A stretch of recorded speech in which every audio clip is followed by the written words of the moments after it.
SMA Negeri 2 Palembang berhasil menang atas SMA Negeri 22 Palembang dengan skor ketat dan sengit 10-9 dalam pertandingan cabur basket 3x3 gelaran Piala Pangdam 2 Sriwijaya di Jastam.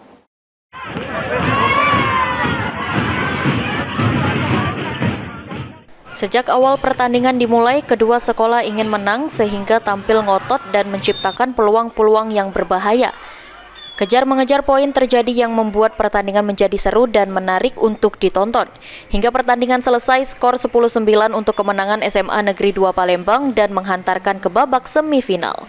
Ibrahim Novik, pemain SMA Negeri 2 Palembang, mengatakan pertandingan berlangsung seru, serta tidak menyangka perlawanan yang diberikan musuh begitu hebat. Konsisten latihan menjadi kunci kemenangan pada hari ini. Ibrahim Novik juga memiliki target untuk menjadi juara di Piala Pangdam 2 Sriwijaya. Pertandingannya seru, apalagi kan terkejut juga. Dulu kan lama tidak muncul. DBL juga mereka tidak ngirim kan. Jadi agak terkejut deh sih lawannya. Lumayan.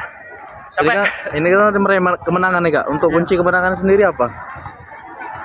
Konsisten sih Kak. Konsisten latihan setiap hari. Targetnya ada nggak Kak? Targetnya champion. Tentu saja. Terakhir Kak, harapan. Sementara itu, Mas Agus Revani Ar-Rasyid Pratama, pemain SMA Negeri 22 Palembang, kecewa dengan kekalahan yang diraih sekolahnya. Kedepan mereka akan memperbaiki latihan agar bisa tampil baik ke depannya. Alhamdulillah, kami habis pertandingan tidak ada yang cedera, tapi kurangnya kami perbaiki ke depannya.